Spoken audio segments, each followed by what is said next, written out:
very much.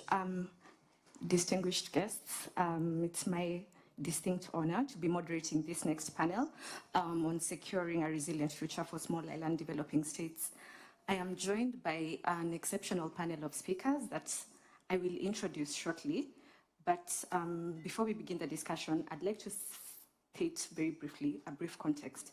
The reason we're here, the discussion is focused on what you'll hear being referred to obviously as SIDs, but they face a number of distinct socioeconomic and developmental challenges that are attributed to a number of factors that they have in common. So these nations are very small in size. They are remote geographical location. They have, most of them have very limited economic diversification, and they have, because of these factors, they're very vulnerable to various climate and environmental shocks. So the confluence of these factors has posed significant challenges in terms of their ability to achieve the sustainable development goals. And we've had various policy proposals at the global level that have been implemented to try and facilitate their, to address the challenges that they have in common. So what we'd like to do in the next 40 minutes or so is to unpack the issues that SIDs face as a group, and then rethink the proposals for reform that might be required at the global arena. And to help us unpack these issues, I'm joined by my panel that I will now introduce. So first of all, we have Zulmira Rodriguez, who is the Chief of Section for Small Island Developing States, UNESCO. And then next to Zulmira, we have Jacques Bell, Minister Councillor and also Deputy Permanent Delegate of Seychelles to UNESCO. Then we have Eric Grigorian, please forgive me if I mispronounce any name, who is the founder and CEO of the Environment Group, Special Envoy, and also a Special Envoy on the debt for climate negotiations in Armenia. And then lastly, but obviously not least, we have Shevan Daniel, who is the Executive Group Director of Capital Maharaja Group, Sri Lanka. So we'll begin with first thinking about the challenges. Paint a picture for us around the main structural, Zulmira, I'll start with you. Paint a picture for us around the main structural and systemic issues that have constrained the attainment of SDGs by SIDs. I've spoken about them broadly, but I'd like to hear from your perspective, being in the inner circle, whether you think the current UN development strategies are sufficient to address these challenges and how exactly you perceive the challenges. Thank you so much, Jacqueline, and thank you indeed to the government of Armenia for inviting us and giving us the opportunity to speak at this forum. And I think many more of these events are needed because although we all talk about SIDS vulnerabilities, there is really very little being done to support them to overcome these challenges. SIDS, as you already said, Jacqueline, they have challenges linked to their own geographic structure. They are often in remote areas, often dispersed over many islands, and they are very susceptible for external shocks. So they are, we know, in the forefront of climate change, although they are not the ones creating the bulk of the climate change challenges. They are the ones actually on the forefront. So they are very vulnerable to earthquakes, tsunamis, hurricanes, droughts, floods. So that is a huge problem because, in a way, because these events also are recurrent. Many SIDS have the little gains they do in development, they need often to reuse them to recover from these shocks. At the same time, SIDS are also particularly vulnerable because of their smallness, small institutions, not the capacity to be to present all the services that are needed to their populations, and also limited human capacity. That is then exacerbated by brain drain of the population, young people, they look for either education or employment elsewhere. So that is a very important internal structural challenge. As you already said, limited economic diversification, many being dependent on tourism, a little bit on fishery, small land territories whereby food security becomes a problem, and therefore also very dependent on external exports.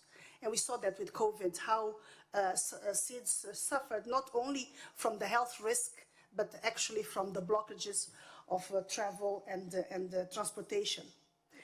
Then, but at the same time, seeds are also very resilient, and they also have many assets. Seeds have the most biodiversity composition in the world.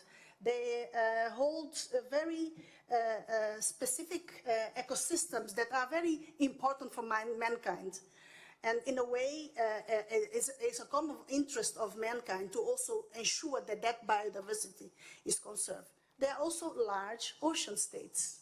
And although we have not paid so much attention to ocean development, but oceans are becoming more and more important, and in the current agenda, global development agenda, they are taking a more prominent role. But they also have beautiful special cultures that are also being threatened by sea level rise, and being threatened by also the brain drain and, as I said before. So in a nutshell, these are the challenges that they face. Whether the development agenda addresses correctly, I think the problem is not really the issue of the development agenda. I think the issue is really the problem of resources, the availability of resources. And of course, we know, and our colleagues from SEEDS here, they know more than anyone else. For more than 30, 40 years, SEEDS have been claiming to get special attention because of their vulnerability, as ODA and also financial assistance is very much linked to GDP norms and not necessarily to the vulnerability of SEEDS themselves.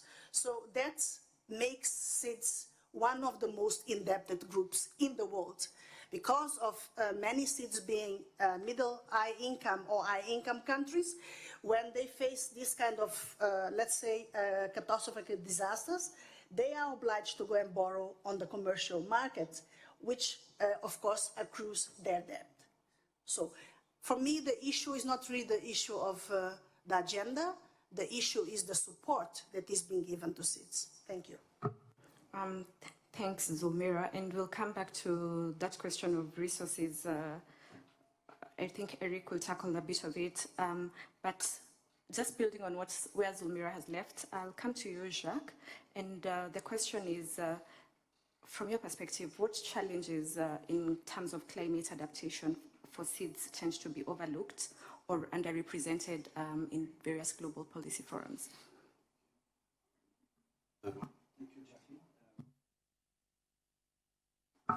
Thank you, Jacqueline. I'm very pleased to be here. I think it's a very important issues, SEEDS.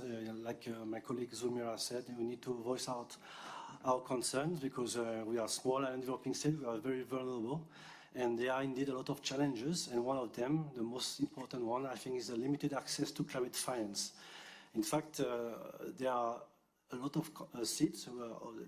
There's around, in fact, 60 SEEDS across the world in different regions, being the Indian Ocean, the Pacific, the Atlantic. We are a big group.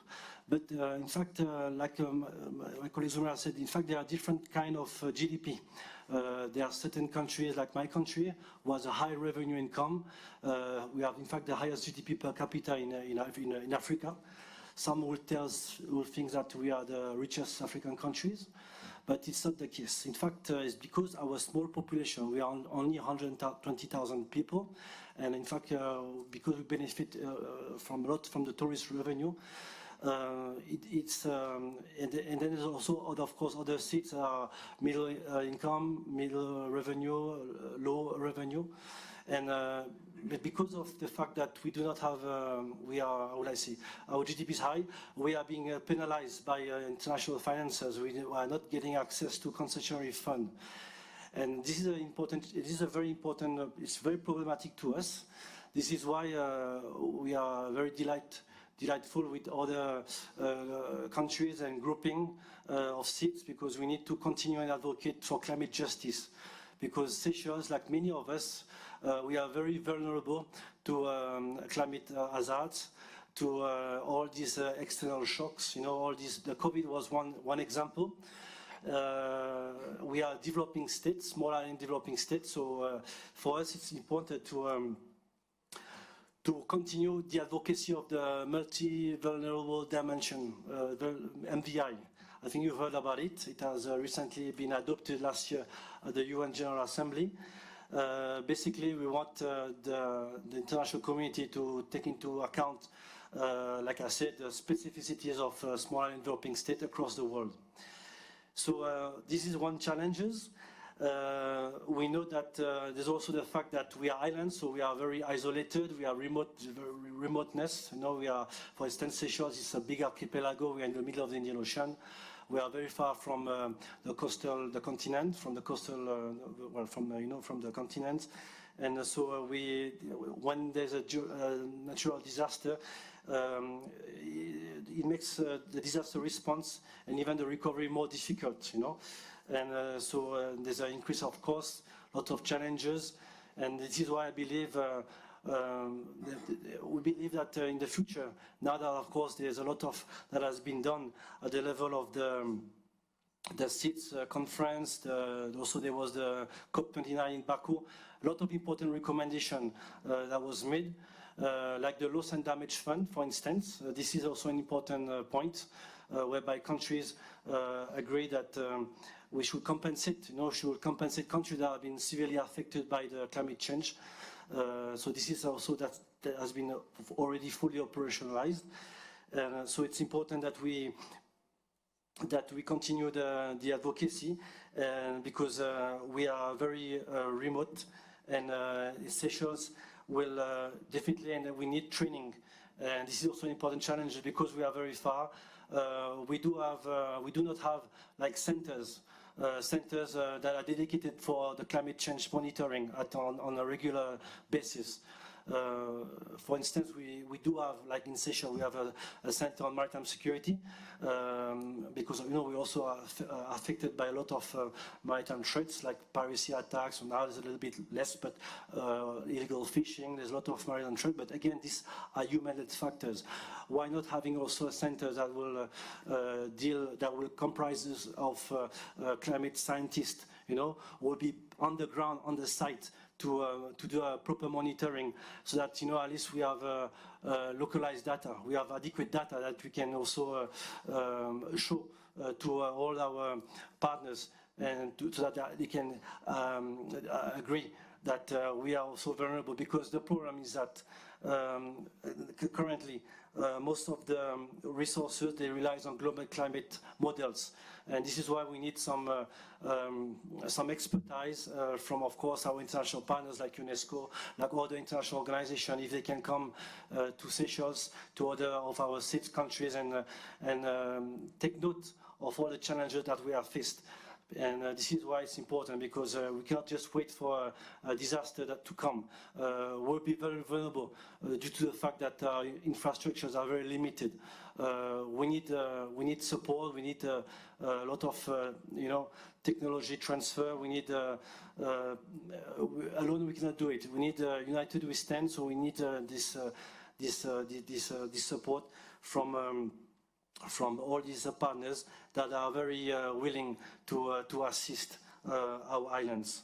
So voila, in a nutshell, I will say the main challenges is to get this concessionary finance. It's something that we will continue to advocate, to voice out in different international forums like the one we are here. Thank you. Thanks a lot for that very comprehensive perspective. You made a point about the limited access to climate finance, which leads well to my next question, because a big part of building the resilience of their seeds is obviously the question of financing. I think Zulmira also made that point. And many states are actually struggling with sustainable financing. So my question to you, Eric, is how has the debt burden exacerbated the fragility of seeds and limited their climate adaptation capacities? Thank you, and thank you for inviting me for this panel. Years ago with UNESCO, we developed a policy paper for Pacific seeds and how some kind of financial innovation tools can help Pacific seeds to tackle some, we call it a double crisis, but it was a time that it was a triple crisis. So it was also COVID there. So COVID that limited income of countries because of tourism, and we have a debt problem, and we have a climate reality as of one of the most vulnerable actually regions in the world. But we are in some kind of closed cycle because it's not a regular situation, and you can compare with other kind of economies that can plan, for example, debt service or economic projections, because it may be a situation that everything seems nice. So your financial data, information, the figures, everything is nice. And one single hurricane or one natural disaster may completely change the situation, increase your debt burden on 20–30% or even double it. And then you will need to get money actually to invest on infrastructure, but it's something to invest on past, not the future, because you need to invest also for early warning systems, for climate adaptation, for different activities related to climate. So the situation is quite complicated because the seeds are in this closed cycle. They need to borrow money to invest on infrastructure, but because of climate change that hit its seeds quite often, they will not have enough money actually to invest on adaptation. Of course, there are different options, the climate finance available in the world. Everyone can say we have a Paris Agreement, we have obligations taken by developed countries to support developing countries, and they are specifically mentioned for seeds that as a group of most climate vulnerable countries. But in reality, it's not working, because the process is to apply for this money. In most of cases, it's loans. So 70–80% of the climate money available in in market, it's loans, and those countries already facing a problem with servicing of debt. To apply for some kind of grant money, it's quite complicated and it's quite long. For example, for GCF, at least you need 36 months to prepare your proposal, and then it may, also take quite long time to implement. And another big problem that it's, I believe we can discuss this issue is also capacity, because in many cases, the capacity, internal capacity to develop enough qualified projects to apply for a donor society and to apply for financial resources is not available there. So just to conclude in this question, it's a double crisis, that and the climate is very much connected with each other, and the current climate architecture is not supporting. As already mentioned, the GDP per capita is higher, so there is no available financial resources, and vulnerability factors are not considered yet. During the last two COPs, this was discussed quite broadly to give some kind of opportunities for 1–2 years for the vulnerable countries, but these mechanisms are still not working. loss and damage was mentioned here, but it's that the money that it's expected under loss and damage is very, very low. Just to say that under Paris Agreement, it's supposed to have 100 billion per year to be financed to developing countries for implementation of NDCs. But most of the resources under these pledges are loans again, and we are coming back to the problem that we already mentioned. Thank you. Thank you. Thanks, Eric. And I think that moves naturally to the question to bringing in the private sector. And I have a question for you, Siobhan. What's the role of the private sector here? We've talked about the challenges. We've talked about the role of different actors. We've talked about the debt question. And I'm wondering, in your perspective, how has the private sector in SIDs or SIDs responded to this growing climate and development risks? And I have a two-part question for you. Do you have any examples of resilience, for instance, that you can cite here from your experience, both from the media and private sector in Sri Lanka? Thank you, Jacqueline, and thank you everyone for being here at this late hour. To speak about the Sri Lankan example, I think I'm going to start by sharing the fact that Sri Lanka is basically founded on Buddhist philosophy, and one of the key elements of Buddhism is to understand the root or the cause of the problem. And so I'm just going to frame the issue from the Sri Lankan perspective right now. So even though we are considered a small island, I don't necessarily subscribe to that. Sri Lanka has punched above its weight for many reasons for thousands of years. Right now, even though we are 65,000 square kilometers in terms of our land mass, Sri Lanka's economic zone, exclusive economic zone, its ocean, the Sea of Sri Lanka, is nearly 250,000 square kilometers, almost a multiple of 8 of its land mass. So it's a very large and influential part of the world. Now, if I were to tell you that something or anything that's been exported to wherever you're from, whichever country you represent, there's a chance, a high probability, over 50%, that that product or item passed by Sri Lanka's exclusive economic zone would then give an idea of just how important Sri Lanka's EEZ is. Over 65,000 naval vessels, including 4,500 oil tankers annually pass by our waters. That's about 40% of global commerce. Now, you might be wondering why I'm giving you these numbers. And obviously, the freedom of navigation means that we welcome global commerce to pass by our waters. But the environmental damage has nothing to do with us.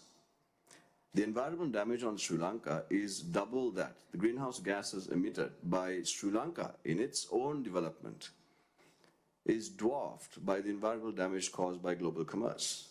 And there is no reconciliation of that.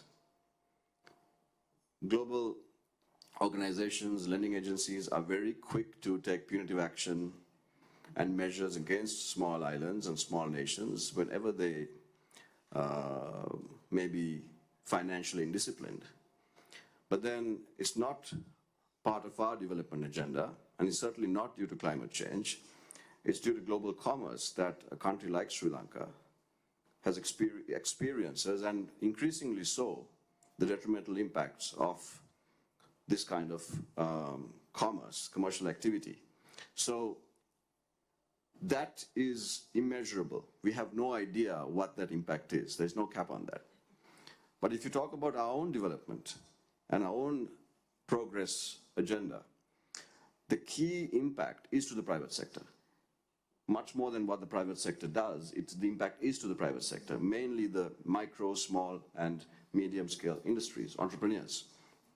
Sri Lanka, on an average year, will lose about $300 to $400 million as a result of climate incidents, Of that, over 50%, around $200 million, are the losses faced by the small, micro, and medium-scale entrepreneurs. And there are no real measures to protect them, to offer them insurance schemes, to provide them with pre-warnings and information. There's really no proper standardized process to support these very, very important parts of our economy to help them get back on their feet once they've faced a flood or a drought or whatever it might be. So I think the key here is that understanding the impact on a country like Sri Lanka requires us to look at it in different lens. So it's really important to understand that there has to be some kind of mechanism of somehow replenishing Sri Lanka's, and look, the Middle East has its oil. Africa has its gold and its diamonds. All your nations will have its resources, but you don't have all of these resources being exploited like it does in Sri Lanka's case. Yes, freedom of navigation, we understand that, but you also have to understand that all of that pollution is in our waters, and something has to be done about it, and nothing is. And so my friend here was proposing that there must be some kind of mitigating measure, maybe a balancing act where Sri Lanka's debt could somehow be set off some of our climate goals. Well, it has to be taken more seriously, because I really do think that unless that is addressed, then it will only exacerbate the impact on the private sector by things like climate change. Wow, thanks, Siobhan, for bringing the other angle, the implications for the private sector. I think that paints a different picture even from what I initially thought. And so linked to that, I come back to you, Zulmira, and my question here is, in terms of reforms, there have been multiple attempts at implementing various reforms. Obviously, there's a reason why we have not seen the successes that are desired. So in your view, what shifts or reforms are required at the level of multilateral coordination to better support climate resilient development in SIDS? I know you already said earlier that you think the biggest problem is financing and resources, but are there any other policy reforms or that you can think about? I think that there is, of course, a lot that can be done in terms of improving articulation, coordination among the multilateral partners, so that we avoid wastage of resources because there is quite a lot going on that we are not really aware. I'm not sure, for instance, what UNEP is doing in biodiversity or necessarily. So I think a lot can be done in terms of improving this coordination. But I think that most important is actually, I think that the multilateral system is being discredited also. We see in this conjuncture that we are living today here, that the UN is under pressure, very much so. And sometimes I think that we also receive limited support from the SIDS countries themselves in terms of pronouncing themselves as whether they need us or not. I remember recently we were applying for a fund from the Kunming, Montreal, in one country.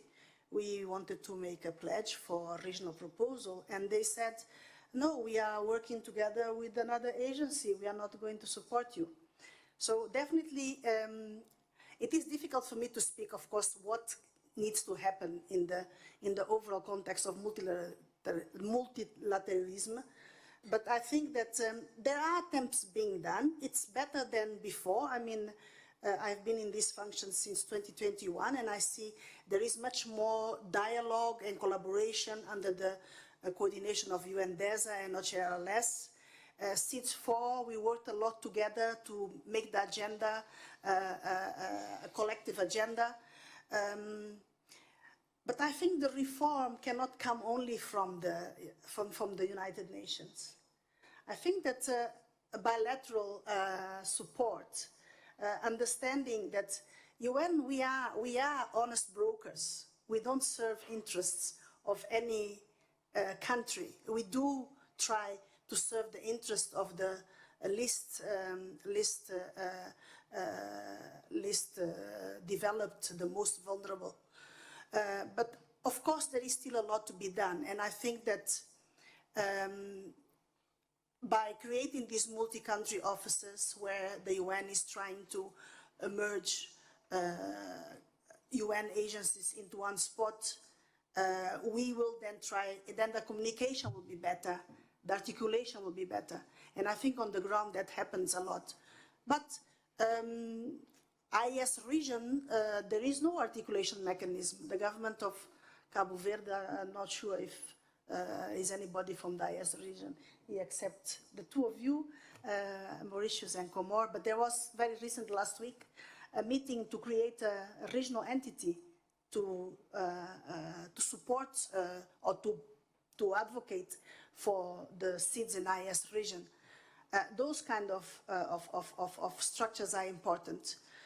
But then that goes along that I felt, you know, when we asked whether we could be in as observers, we were told, no, this is for member states only. Later on, they let us in because, I mean, we are partners. So, I mean, it has to come from two sides. I think the government of Guterres has done a lot in terms of breaking some of the silos, getting agencies to work more together. But I must say, and this is my personal opinion, when I was in New York in the preparation of SIDS-4, I was very disappointed how little space was given for for the United Nations to plead and to address some issues. And I think it's a huge challenge. I mean, it is between the UN is way too broad, too big. SIDS are very small, so we tend perhaps to go more to the bigger countries where there are larger populations, where there are larger, let's say, the scale of the problem seems bigger. And so SIDS tend to fall in between the cracks because they are so tiny and so small. But I think what the UN can do is help the evidence base that Shaban was talking about, getting the data, the information. It's a very good tip on the issue of the impact of maritime traffic to environment.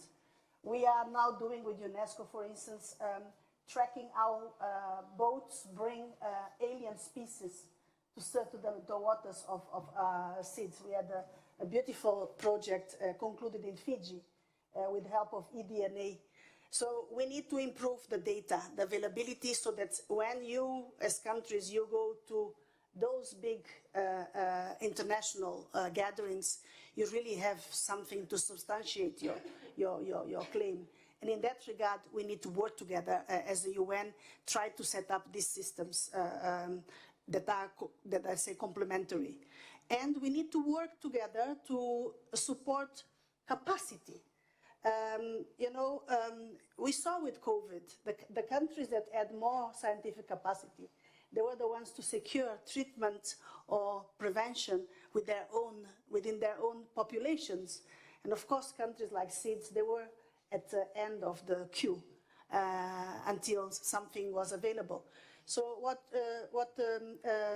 Jake was talking about, improving capacity, technical, scientific capacity, not only to understand your problems, but also come with solutions, because your problems are mostly your problems. And the solidarity that we are expecting from the wider world is not always there.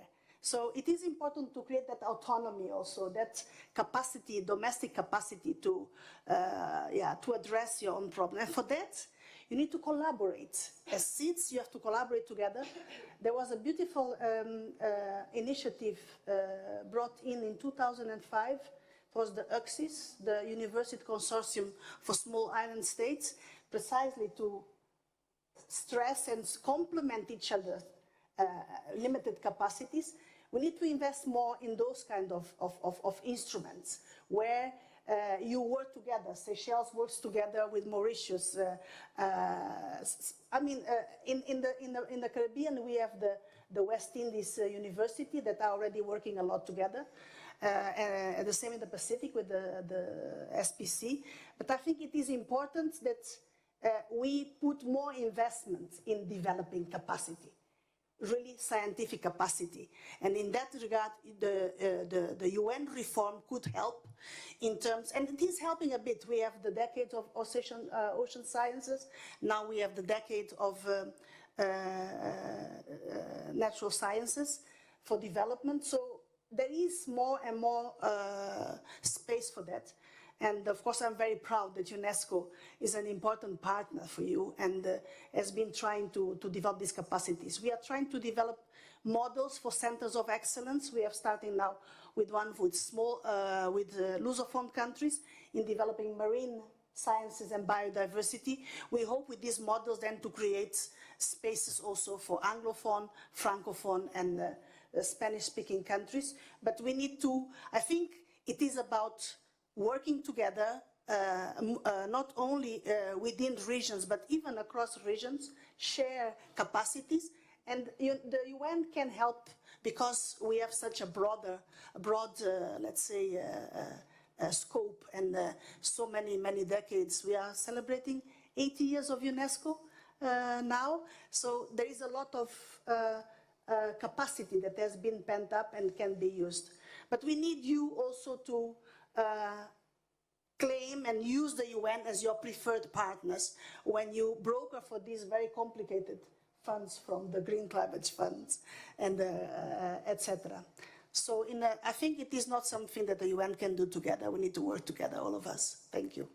Thanks a lot, Zulmira. I know we've already gone to the solutions, and my next question to Jacques was a little painted from the challenges perspective, but we can try and refine this because I wanted to hear from you regarding the limited economic diversification of seeds and how this heightens their vulnerability to the climate and external market shocks. And so I'm wondering what opportunities then, can we find any opportunities for building resilience to address this challenge? Yeah, so thinking about it from a solutions dimension. Yeah. Sorry. In fact, yes, most of the seats, they heavily rely on tourism, like my country. We have 60% GDP. Most of the revenue is thanks to tourism and fisheries as well. And the problem is because we are entirely depending on tourism, if there's an external shocks, like let's say, or like the COVID, we've seen with the COVID, then we are in a very delicate situation. What has happened, in fact, in 2020, when Seychelles, we had to, all the flights could not come anymore. We had to take a daring move to open the borders. But before doing so, what the government has decided to do is to do, how will I say, to reach, in fact, we are one of the first countries to reach collective immunity, meaning that we have managed to vaccinate more than 60% of our population in a short period of time. By doing so, in fact, we have reassured the tourism market. So tourism has started progressively to come to Seychelles, and we had no other choice. It was a question of survival. We had to do so, because otherwise, it would have been very difficult to us. So these are kind of measures we've taken. And it's very important because we depend only on tourism and fisheries. We are aware that we are extremely vulnerable because also if there's any climatic hazards, like the sea rise, the rise will, in fact, it's a fact. The sea will rise. According to experts, they say in 2100 almost 1 meter of sea rise. And for us, it's already a lot. There will be some islands in Seychelles, because we are a big archipelago. There are, in fact, 42 granitic islands, and 73 coral islands. And those coral islands represent 63% of our islands. And it says that in a few decades, most of those coral islands will be wiped out from the map. There will be others that will be uninhabited. And this means that there will be no more tourists. Those will not be able to come if there's no islands to visit, there's no beach to relax, you see. So this is why we are very conscious about that. And we always use a forum like this one to voice out our concern.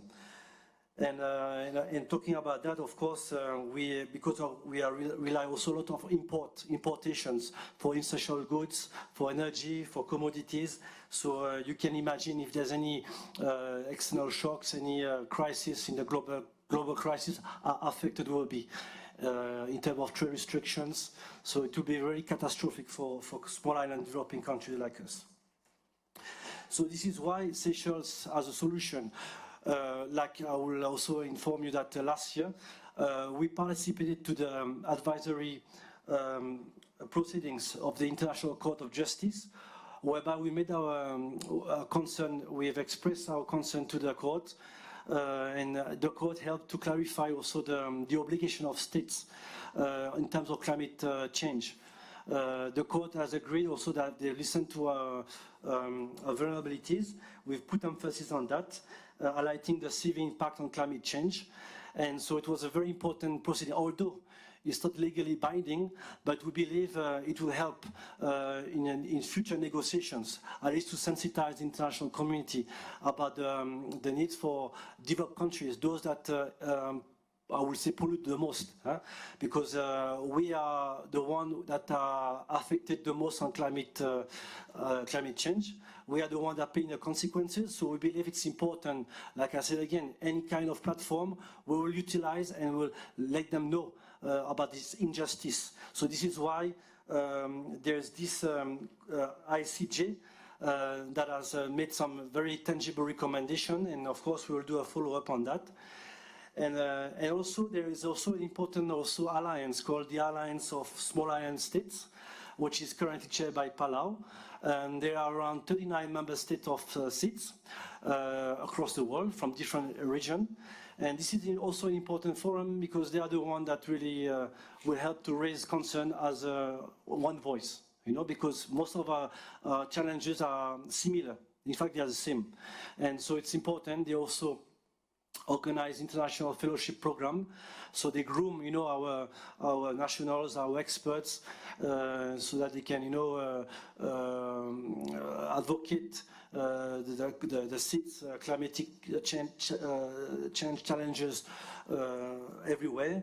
So and they, of course, they are there also to help drafting policies. In fact, they are the one, this alliance, that helped to draft the Paris Agreement, the famous Paris Agreement. So these are kind of solutions, I will say, that we rely upon. Even also, I should talk a little bit about my region. We have this Indian Ocean Commission, which is based in Mauritius, islands like Comoros, Madagascar, you know, and Réunion also, represented by France through La Réunion. And Seychelles is there, and environment issues, climate change is top on the agenda. And it's very important. You have mentioned the Green Climate Fund, Zulmira. All of that are important financing that will help for us to really, because it's a continuous struggle, you know. And I was referring earlier about this loss and damage fund, which is also a very important fund that in fact at the COP29 in Baku last November, they've fully operationalized it. So to start, how would I say, attracting, to get some resources to compensate, you know, those, like I said, those that have contributed a little to climate change, and yet they suffer the most. Like states are the one that really, because, you know, I will not be, I should be, it's true that climate change will affect everyone in the end, but the states are really the one that are in the forefront, you know, we'll be the one losing our territory, losing our sovereignty, the water will rise, the climate change we already experienced. In fact, Seychelles recently I got one of its highest temperature, almost 40 degrees, I think it was last month. You recall what has happened in Dubai as well, you know, this thunderstorm, you know, things are changing. Even in Paris, where I'm from, we had, although we are in spring, there was hailstone, you know, and then the climate change, the disruption, it started to be cool, and it's getting hot again and back again, you know. So it's a fact, you know, it's a reality that we need to face and need to address collectively, and we will continue in advocating because this is something that is quite serious for us. Thank you. Thank you. Thanks, Jack. I know we started 10 minutes late, so I intend for us to get back our 10 minutes, but we will conclude in the next 10 minutes. So, because I'll also give an opportunity for one question from the floor, but before then, I'll ask the next two speakers to respond to this in just about 2 minutes or so, the next two questions. Eric, I know you had already alluded to the question of where the climate finance frameworks fall short. So I'll just ask you to summarize what financing tools you think could unlock sustainable resilience for seeds. What, innovative tools you think? Yeah. Thank you. 2 minutes, please. We'll try. Okay. Actually, we see that even the whole funding that will come from UN institutions and even from MDBs, it will definitely not be enough to tackle climate issues and even to finance some part of NDCs that already submitted to Secretariat. So much more money is needed. That's why I believe that debt for climate swap is something that may help developing countries to find financial resources recently to do primarily adaptation, because from one side we have a situation that developed countries are facing a problem with the qualified proposals coming from developed countries, and developed countries don't have enough money actually to do climate adaptation. We already discussed the situation with seeds, that this close cycle is going on and on. So practically it was a debt for nature swap coming from 80s, but it was a different tool. So it was some kind of debt restructuring mechanism. The countries that were facing a problem with the debt services, they were just applying to Paris Club to get some privileges and to do their work better. But what we propose actually, if two countries will try to be as short as possible, if two countries, debitor and creditor, happy to work together without complicating the process, just focusing on their NDCs, and to invest money locally in a country and agree on this, then the process may start. So theoretically, we can take to Sri Lanka. I had the chance to work in Sri Lanka for 2 years recently. So they have 300 million debt to France. They are in a problem of climate change with the debt and other, and they are discussing with France if they will be happy to swap this money, and Sri Lanka is going to spend this money internally on climate adaptation. Of course, they can negotiate, bring more justifications to include some private entities. For example, it's a big hydro potential in Sri Lanka. They may discuss and negotiate with France if they will buy turbines from French companies. But in the end, Sri Lanka will report that this is a climate finance that they receive from France, and France will report UNFCCC that it's a climate finance under their obligation. This is a very important part, because we are not talking about the goodwill or any kind of other issue. Those are the obligations from both sides. So this mechanism is just helping these countries to swap this process and to invest in adaptation now, because everyone knows that if you are not investing $1 today, so after a few years it will be 5, 10 and more. So more is available actually in internet or some papers that we prepared for Pacific Seed or from Sri Lanka, but I believe this is a mechanism that will really tangibly help developing countries to find the climate finance now, not after 5 years or 10 years and other, but now, because they will invest by their domestic currency. This is the money that is available in budget, and instead of paying us a foreign debt, they will invest in the country and also initiating socio-economic positive impact, the new jobs, infrastructure, and the third. I tried. Thank you. Absolutely brilliant. Yes, I think that's very innovative. I will not close this before I ask you, Siobhan, this next question. Regarding the media, what's the role of the media? Is the current media engagement sufficient to elevate the urgency of the reforms that we require to support SID's seats on the global agenda? 15 seconds. Please, if you could, yes. Look, I mean, ultimately we are all here because we feel responsible for the communities and the people that we represent. And I think as a media organization, it used to be quite easy to abdicate that responsibility to governments and politicians. But it's not possible to do that anymore. If you really think about it, systems around the world have been completely upended. The biggest supermarket is a software company, Amazon. The biggest transport company is a software company, Uber. And so it's really implausible to continue to expect governments and politicians to be completely responsible for the services rendered to people. Ultimately, media has incredible power because it is media that communicates. And in the palms of our hands today, we have massive power. And so with that communication, with that power comes responsibility. So it's just not enough for a media organization to say, you know what, it's not our job. Well, it is. And representing Maharaja Media, we really get involved with climate activities and incidents from reporting to rescue and everything in between. And we've annoyed successive governments and all politicians because of that, because we go directly to the people and we serve communities, we get involved in search and rescue, in reporting, in relief efforts, every single thing, because we have the ability and, most importantly, the trust of the people to lead them, to communicate, to coordinate, and make sure that the country, across all platforms, NGOs, private sector, government services, can operate in a coordinated manner in order to respond to people. So the short answer is, I think media, just like every other industry and sector, has changed. It's either change or be changed. Thank you. Perfect. Thanks a lot. I think I have 3 minutes left, so I'd like to give this opportunity to one person.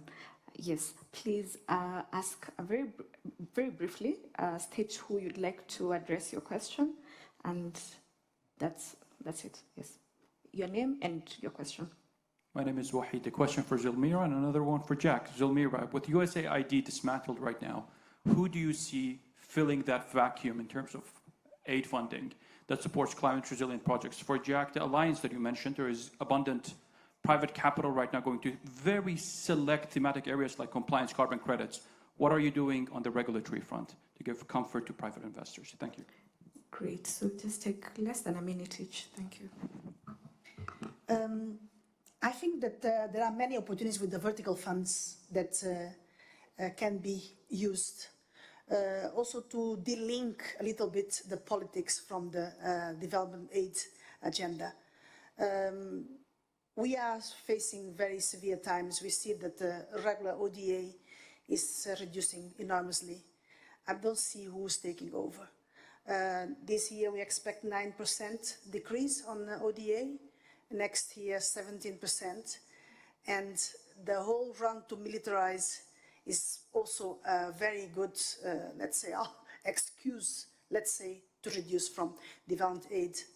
I'm not sure who could take the place, but I think that there are some countries are doing and some efforts with, for instance, we are now tapping more on Germany, who has this IKI,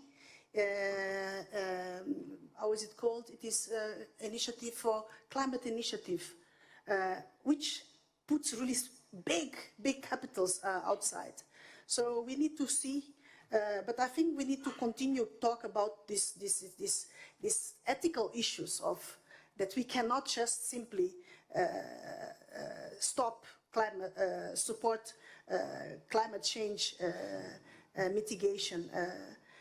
we need to assume responsibilities and indeed have the culprits also pay for it. How to do it? We have the EU, the European Union, they could take that space, but it's complicated. But we also have the BRICS, we have the other side that is coming up. So perhaps it's also a new opportunity for those countries to step up and to support. Thank you. Thanks, Zulmira. Jacques? Yes, thank you. As you know, the alliance, in fact, thank you for your question. The alliance, as you know, is more like a platform who are trying to sensitize international partners, any kind of fund, to really assist those vulnerable developing countries. And they are the ones, in fact, that are also behind this loss and damage fund. They have been pushing for it to be materialized at the last COP29. But as you know, they, how will I say, they will try and address whenever there are certain gaps, because currently the UN FCC contribution, I don't think this is taken into account, this loss and damage fund. Of course, they will try to get some fund from international financiers, from private donors, from, you know, but there is a lot of, it's still, in fact, it's more like, how will I say, it's a group that's trying to continue to sensitize, in fact, to sensitize the concerns of the states, and of course it's quite new, because it's only last year that this loss and damage fund has been fully operational, and I think there's still a lot of work for them to be done, and still a lot of mobilizations to be done within their own state members, and also, of course, with other international organizations like UNESCO, like other forums that will be there to assist eventually. Thank you. Brilliant. I think that's an excellent place to end the conversation. I will not add anything to it. Thanks to our audience for staying in despite the timing of the panel. We appreciate that. So if you could all join me in thanking the panel.